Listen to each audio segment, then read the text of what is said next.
The church bells still echoed in my ears, their joyful clamor mocking me as I stood alone in our empty apartment.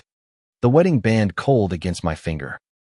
Just hours ago, we'd vowed forever your hand in mine, your smile promising a future I believed in. Now, the note on the counter, scrawled in your hurried script, burned my heart. I can't do this. I'm sorry. Ethan. I sank to the floor, the weight of your absence crushing me. We'd planned everything, the small house in Portland, the dog we'd adopt, the life we'd build. You, Ethan, with your reckless grin and dreams of opening a bookstore, had been my anchor. I, Lucas, the cautious one, the planner, had let you sweep me into a love I thought was unbreakable. But you left, and the silence was louder than any vow we'd made. The days blurred into weeks. I moved through our apartment like a ghost, packing away your books, your flannel shirts, the half-finished sketches you'd left on the coffee table. Each item was a wound, a reminder of the life we'd almost had. I didn't tell anyone at first, not my sister, not our friends. How could I explain that the man I'd married had vanished without a trace? Shame clung to me, heavy and unyielding. I kept waiting for you to come back, to knock on the door with that sheepish smile, saying it was all a mistake. But you didn't. And then, 3 months later, I found out I was going to be a father. It wasn't planned. We'd talked about surrogacy, about building a family someday, but it was always a distant dream, something for later. When our friend Anna, who'd offered to be our surrogate, called me with the news, I thought it was a cruel joke. The insemination had worked against all odds, a miracle we'd barely dared to hope for. But you weren't there to hear it. I sat in the doctor's office alone, staring at the ultrasound, a tiny heartbeat flickering on the screen. Our son. Our son. And you didn't even know. I tried to find you. I called your phone until it went straight to voicemail, sent emails that bounced back, scoured social media for any sign of you. Your sister said you'd left for New York, chasing some vague dream you hadn't shared with me. I even drove to your favorite coffee shop in Seattle, hoping you'd be there, sketching in the corner like you used to. Nothing. You'd erased yourself from my life as cleanly as if you'd never existed. The pregnancy became my lifeline. Anna, bless her, stayed by my side, her laughter and warmth pulling me through the darkest days. I threw myself into preparing for the baby, buying a crib, painting the nursery a soft blue, reading parenting books until my eyes burned. I told myself I could do this alone. I had to. But every night, as I lay in the bed we'd once shared, I whispered your name, half curse, half prayer, wondering how you could abandon not just me, but the child we dreamed of together. When Noah was born, everything changed. He came into the world screaming, a tiny, perfect bundle with your eyes hazel, flecked with gold. Holding him, I felt a love so fierce it terrified me. He was mine, ours, and yet yours in a way I couldn't escape. Every smile, every giggle, reminded me of you. I named him Noah because it was the name we'd picked together, back when we'd lie in bed, dreaming of our future. I hated you for that, for tainting even the happiest moments with your absence. Raising Noah alone was harder than I'd imagined. The sleepless nights, the endless diapers, the constant fear of doing it wrong, it was relentless. My sister, Mia, moved closer to help, and Anna checked in when she could, but the weight of it was mine alone. I worked as a graphic designer from home, balancing deadlines with Noah's naps, my world shrinking to the walls of our apartment. I stopped going to the places we used to love, the diner with the jukebox, the park where we'd walk hand in hand. They were haunted now, filled with memories of you. But life kept moving. Noah grew, his babbling turning into words, his wobbly steps into a fearless toddle. He was my light, my reason to keep going. Yet, every milestone felt bittersweet. When he said Dada for the first time, My heart broke all over again. I wondered where you were. If you ever thought of me. If you'd even care that you had a son. I wanted to hate you, Ethan. But love is a stubborn thing, clinging to the edges of my anger like moss on a stone. One day, I found an old photo of us in a drawer, our first date. You laughing as I spilled coffee on my shirt. I stared at it for hours, Noah asleep in my arms, and realized I had to let you go. Not for you, but for me. For Noah. I couldn't keep living in the shadow of your absence. I started to build a life without you, a small, imperfect one, but ours.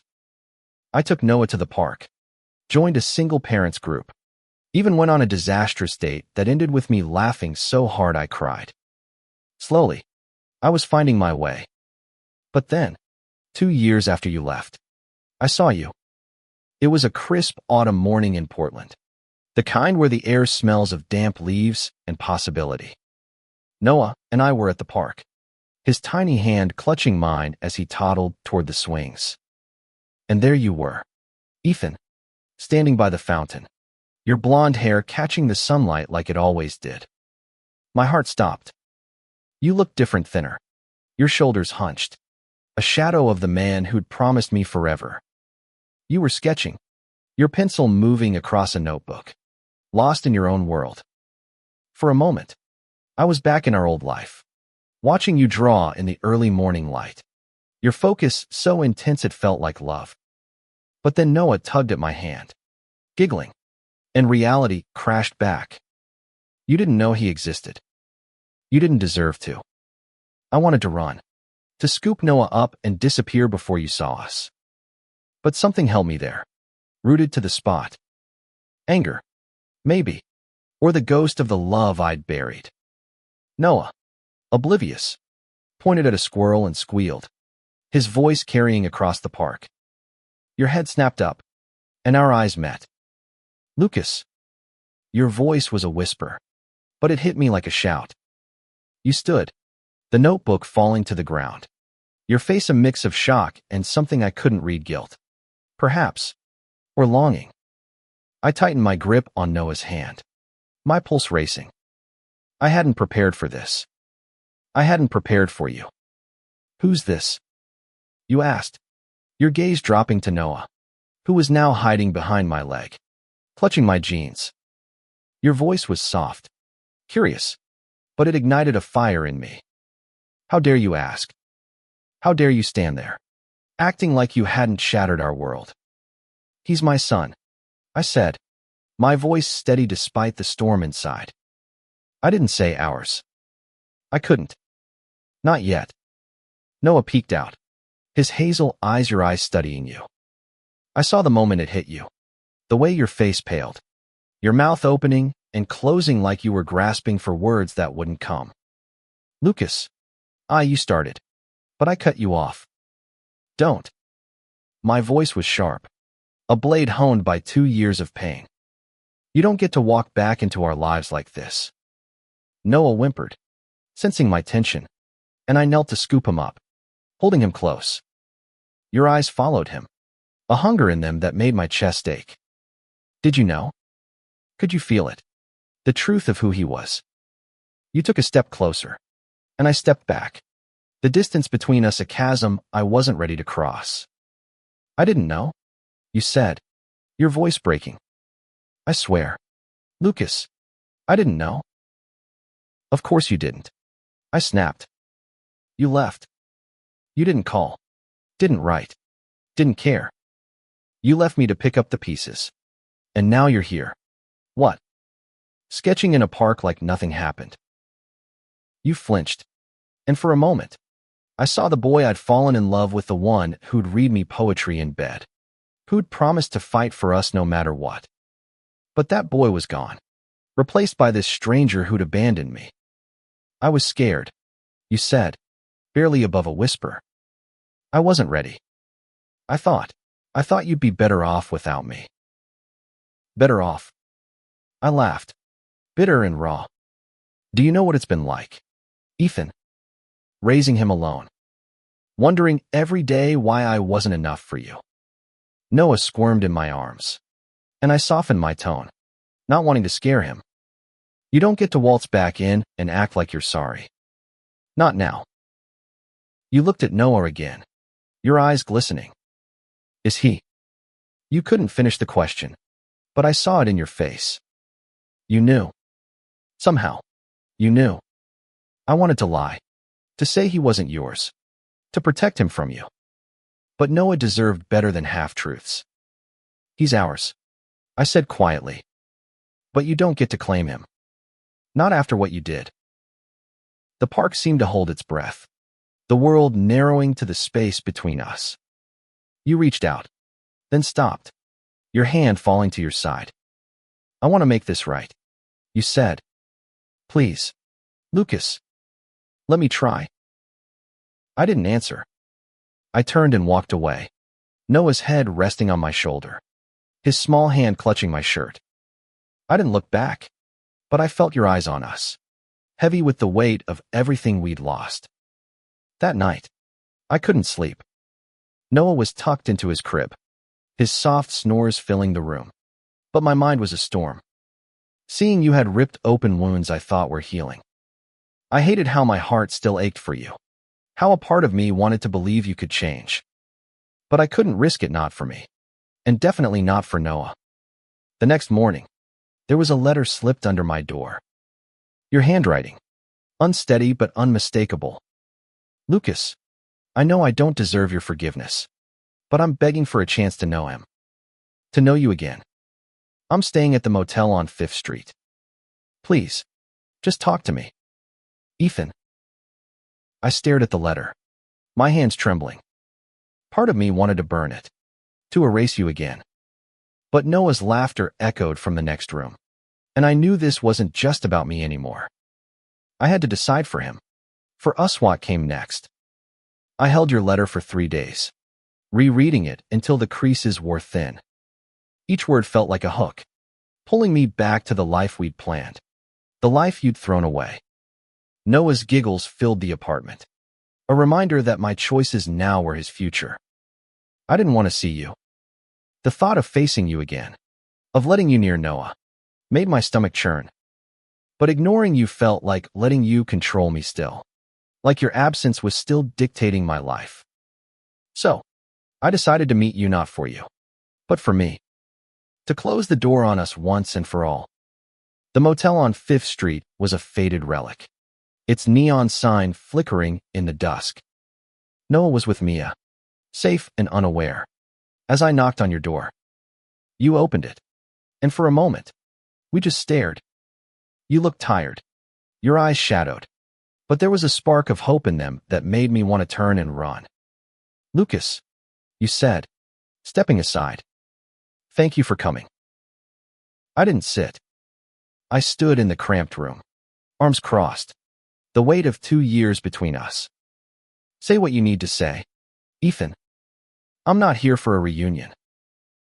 You nodded, running a hand through your nervous habit I'd once loved. I messed up, you said. I know that. I was terrified. Of us. Of marriage. Of being enough for you. I thought if I left, you'd find someone better.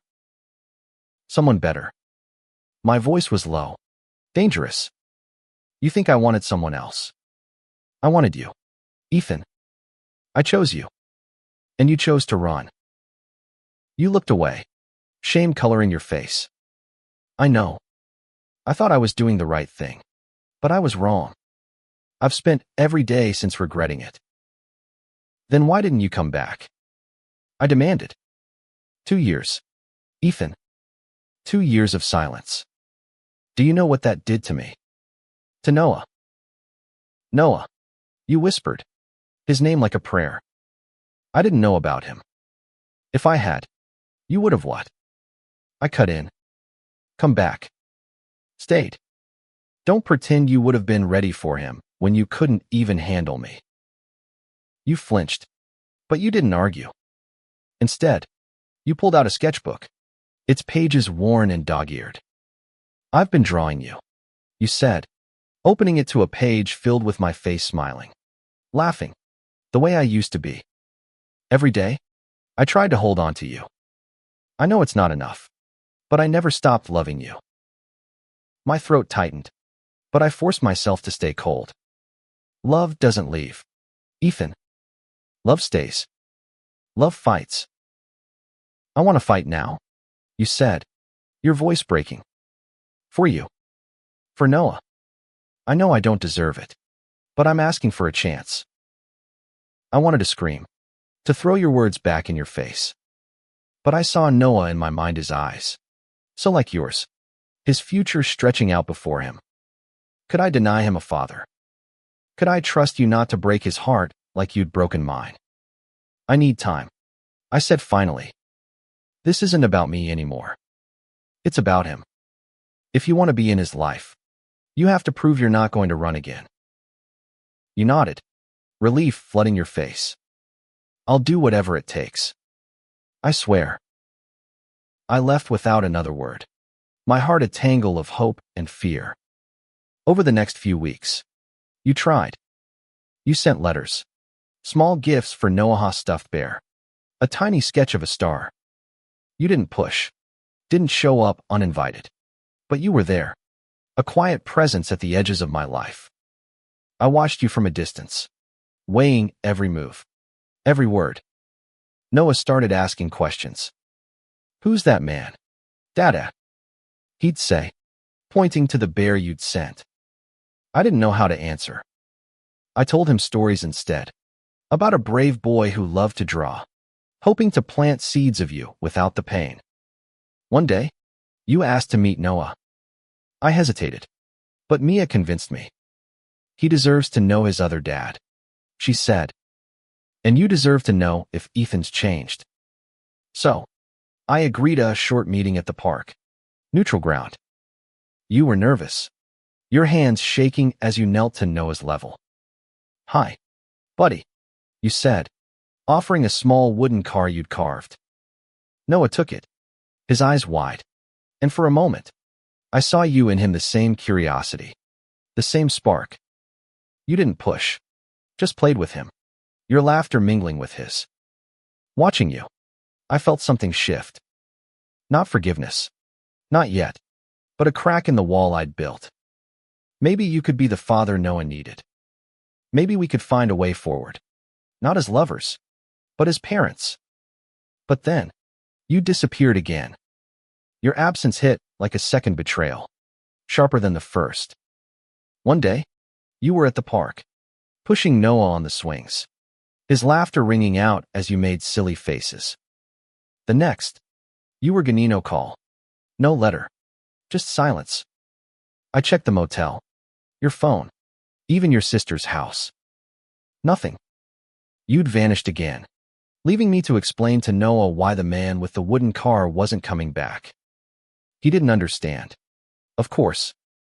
He was 3, his world built on trust and love. Where's a fan? He'd ask, clutching the car you'd made.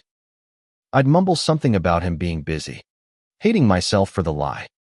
Each question was a knife, twisting deeper because I'd let myself hope. I'd let you in, just a fraction, and you'd proven me right you couldn't be trusted. I threw myself into Noah, into being the father he deserved. We moved to a new apartment, a fresh start away from the ghosts of you. I enrolled him in preschool, watched him make friends, his world growing bigger than the pain you'd left behind. But at night, when he slept, I'd sit with your sketchbook, the one you'd shown me. Your drawings of me, of us, were a map of what we'd been beautiful, flawed, and gone. Months passed. I started to heal, or at least to pretend I was. I went on dates, awkward attempts at moving on, but no one could fill the space you'd left. Not because I loved you still, though part of me did, but because I was afraid. Afraid of trusting, afraid of breaking again. Then, one rainy afternoon, your sister called. Lucas, it's Ethan, she said, her voice tight. He's in the hospital. He tried to hurt himself. The world tilted. I wanted to hang up, to say it wasn't my problem. But the thought of you, alone and broken, clawed at me. What happened?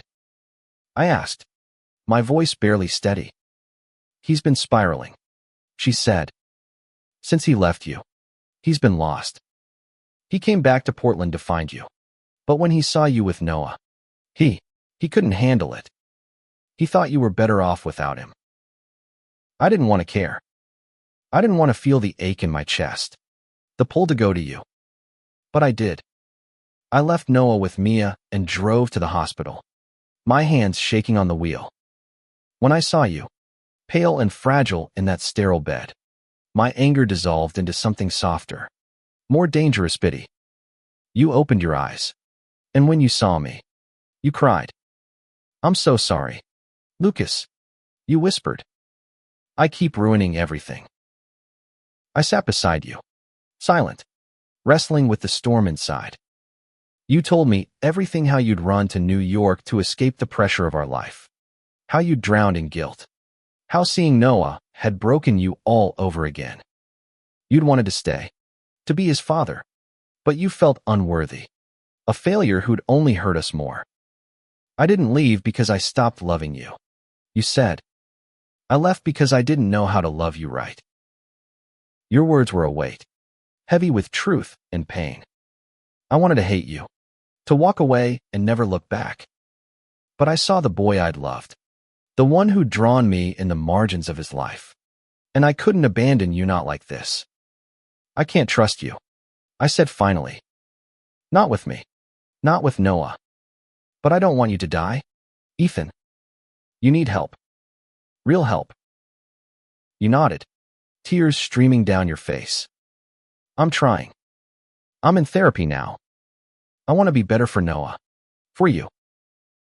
I didn't promise anything. I couldn't. But I stayed until you fell asleep. Then drove home, the rain blurring the world outside. Noah was waiting, his smile a beacon in the dark. I held him close, vowing to protect him from the chaos you'd brought.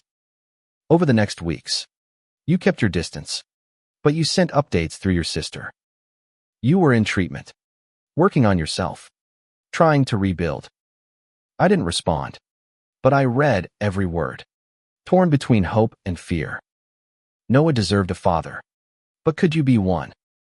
Could I let you try again? Life settled into a fragile rhythm.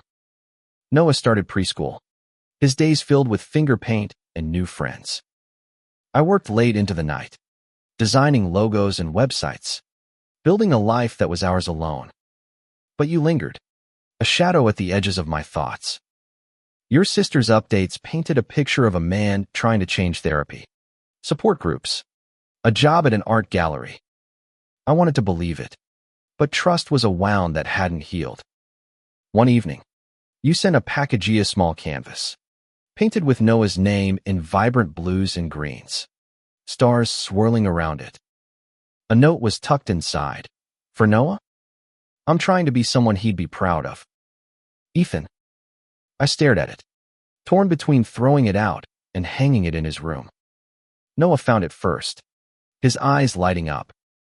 Pretty, he said, tracing the stars with his tiny fingers. I hung it above his crib, a silent acknowledgement of you.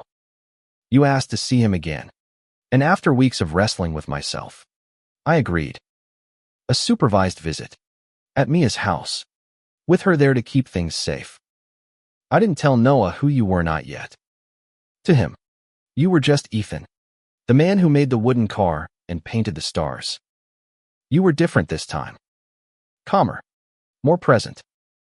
You sat on the floor with Noah, building a tower of blocks, your laughter soft and genuine. He warmed to you, his shyness fading as you made the blocks talk in silly voices. I watched from the couch, my heart a battlefield. Mia caught my eye, her nod saying what I couldn't. He's trying. After Noah went down for a nap, we talked. Not about us, but about him, his favorite foods, his love for dinosaurs, the way he'd sing himself to sleep. You listened, hanging on every word, your eyes bright with a love I recognized but couldn't trust. I'm not asking for forgiveness, you said as we stood on Mia's porch. I just want to be in his life, however you'll let me. I know I have to earn it. I nodded, my throat tight. It's not about me anymore, Ethan. It's about him. If you hurt him, I'll never let you near him again. I won't. You promised. And for the first time, I saw something in you I hadn't before resolved. The visits continued. Once a week, then twice. You were consistent, showing up with small gifts or just yourself. Always patient, always present. Noah started to look for you, asking when a fan would come play. I told him you were a friend, dodging the truth until I could be sure. But doubt lingered. I'd catch myself watching you, searching for the man who'd left. I remembered the nights I'd cried myself to sleep, the days I'd carried Noah alone. Could I let you back in, even as a co-parent? Could I risk Noah's heart? One day, you showed up with a sketchbook for Noah, filled with simple drawings he could color. I want him to know me, you said, your voice steady. Not just as the guy who shows up, but as his dad. The word hit me like a punch. Dad. You were his father, but I'd been his everything. Sharing that felt like losing a piece of him, of me. But when Noah hugged you goodbye, his small arms tight around your neck, I saw the truth. He needed you, too. I started to let you in, just a little. We set rules, clear boundaries. No promises, no talk of us. You respected them, showing up for Noah without pushing for more. I watched you grow into the role, your love for him shining through every story you read, every game you played. But then, one night, you looked at me, your eyes soft with the old fire. I miss you, Lucas, you said. I know I don't have the right, but I do. I froze, the words I dreaded and longed for hanging between us. I didn't answer, but my heart raced, betraying me. I wasn't ready, not for you, not for us. But the seed was planted, and I hated how it took root. Your words lingered, a quiet ache I couldn't shake. I miss you, Lucas. They followed me through the days, haunting the spaces where Noah's laughter didn't reach. I pushed them down, focusing on him, on the life we'd built. But you were there, steady in your visits, your presence weaving into our world like a thread I couldn't cut. Noah adored you. He'd run to you when you arrived, his face lighting up as you spun him in the air. You'd bring him little treasures, a pebble painted like a ladybug, a book about constellations. Each one was a step toward him, a bridge you were building with care. I saw the man you were becoming, but I couldn't forget the one who'd left. We kept our boundaries, but they blurred in small moments, your hand brushing mine as we cleaned up Noah's toys. The way you'd catch my eye and smile, soft and familiar. I hated how it stirred me, how my heart betrayed me with memories of us. I'd loved you so fiercely once, and part of me still did. But love wasn't enough, not after the pain. One afternoon, you asked to take Noah to the zoo. Just the two of you. My instinct was to say no, to keep him close, safe from you. But he was bouncing with excitement. And Mia, ever the voice of reason, said, "Let him go, Lucas. He's not just yours anymore." I agreed, my stomach in knots. I spent the day pacing, checking my phone, imagining every worst-case scenario. When you brought him back, Noah was beaming, clutching a stuffed giraffe and babbling about the lions. You looked at me, your eyes steady. "Thank you," you said. "I know what this means." I nodded, unable to speak. You were proving yourself, but every step forward felt like a step toward losing control. Noah was ours, but he was mine first, and letting you in meant letting go of the walls I'd built to survive. The visits became a routine. You'd take Noah to the park, to story time at the library, always bringing him back with stories and smiles. I started to relax, to trust not you, not fully, but the father you were trying to be.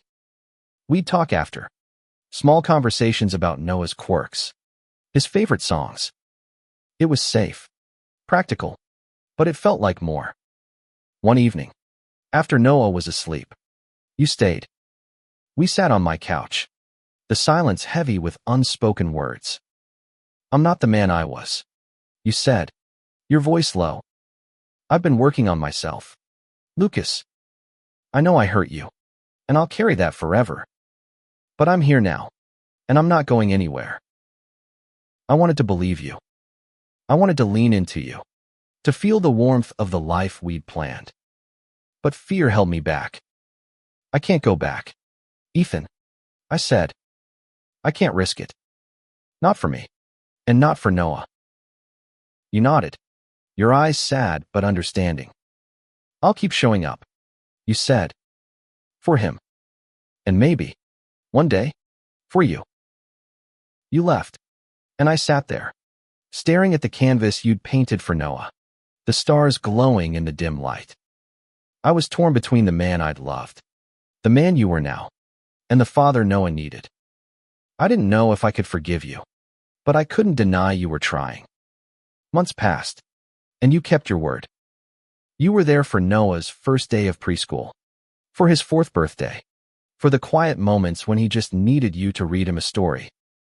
I watched you grow into his father, and slowly, I started to see you differently, not as the man who'd left, but as the one who'd come back. One night, after a long day, you stayed to help me clean up after Noah's birthday party. We laughed, something we hadn't done in years. And for a moment, it felt like before. You looked at me, your eyes soft, and I didn't look away.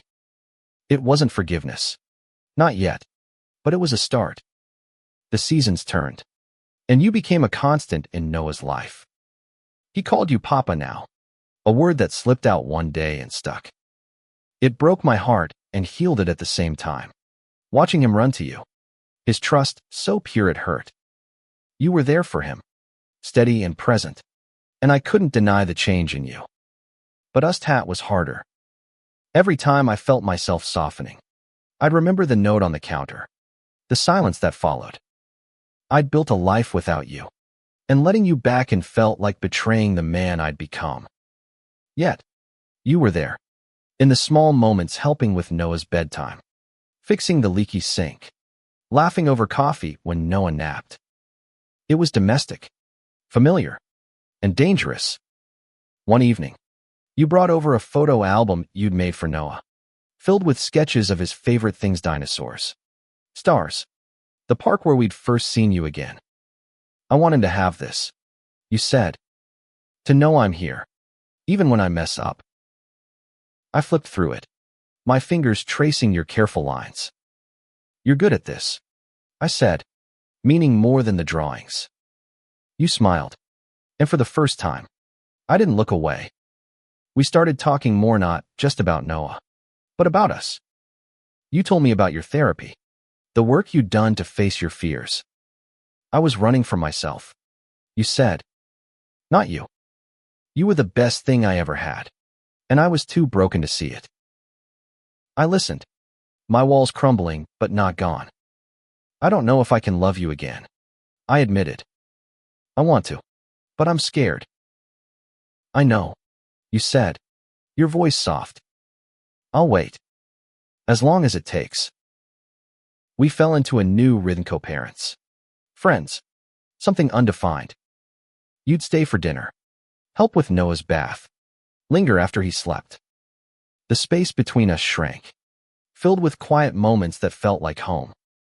I started to see you, really see you, the man you were becoming, not the one who'd left. One night, Noah had a nightmare, and we both rushed to his room. You held him, whispering stories until he slept, and I watched, my heart full. After, we sat on the couch, the silence warm. You reached for my hand, and I didn't pull away. I love you, Lucas, you said, your voice steady. I always have. I know I broke us, but I'm here, and I'm not leaving. I looked at you, at the man who'd hurt me, who'd come back, who'd fought to be Noah's father. I saw the truth in your eyes, the weight of your regret, the strength of your love. I don't know if I can trust you, I said, my voice breaking. But I want to try. You nodded, tears in your eyes. And we sat there, hands clasped, the past and present tangled together. It wasn't a promise. Not yet. But it was a beginning. Noah's 5th birthday came, and we threw a party together, streamers, cake, a backyard full of his friends. You painted his face like a lion, and he roared with delight. Watching you, I felt something I hadn't in years: hope. Not just for Noah, but for us. That night, after the guests left, you stayed. We put Noah to bed, his lion face scrubbed clean, and stood in the quiet of his room. Thank you, I said, meaning everything. You smiled, that old reckless grin, and I felt that spark we'd had, still there, waiting. I didn't know what the future held, but for the first time, I wanted to find out. We didn't rush. Love, I'd learned, wasn't a race, it was a careful dance. Each step deliberate, each moment earned. You were patient, letting me set the pace, never pushing for more than I could give. Noah was our bridge, his love for you a tether pulling us closer. We started small dates when Noah was with Mia, coffee shops and quiet walks, rediscovering each other. You told me about your life in New York, the loneliness that had driven you back. I told you about the nights I'd cried, the strength I'd found in raising Noah alone. We laid our truths bare, raw and unfiltered, building something new on the ruins of the old. One evening, you cooked dinner pasta with too much garlic, just like you used to. Noah was asleep, and we sat at the table, laughing over old memories. I want this, you said, your eyes locked on mine. You, Noah, us, a family. I took a breath, the weight of your words settling over me. I want it too, I said, but we go slow. For Noah. For me. You nodded, your hand finding mine. Slow, you agreed. But together, we rebuilt, piece by piece. You moved closer, renting a small apartment nearby. You were at every school event, every doctor's appointment, every bedtime story. Noah thrived, his world brighter with both of us in it. I watched you with him, saw the love in every gesture, and slowly, I let myself trust again. One spring day, we took Noah to the beach. He ran ahead, chasing waves, while we walked behind, our hands brushing. You stopped, turning to me, the wind tugging at your hair. Marry me again, you said, not a question, but a hope. Not now, but someday, when you're ready. My heart stuttered, but I smiled. Someday, I said, and it felt like a promise. Years passed, and we grew together, apart, then together again. Noah was 8 now, a bright, curious boy who knew you as Papa, who loved us both fiercely. We didn't remarry, not yet, but we lived as a family, our days filled with laughter, love, and the quiet strength of forgiveness. One night, as we tucked Noah in, he looked at us, his eyes serious. Are you going to stay forever? He asked, his voice small but steady. You knelt beside him, your hand on his. Forever, you said, and I believed you. I looked at you, at the man who'd broken me, who'd come back, who'd fought to be ours. The pain was still there, a scar that would never fade, but it was part of us now, woven into the love we'd rebuilt. We weren't the same men who'd stood in that church, but we were better, stronger, braver, bound by the child we both loved and the life we'd chosen. As Noah slept, we stood in the doorway, your arm around me. I'm glad you came back, I whispered. I'm glad you let me, you said, and we held each other, the past behind us, the future ours to shape.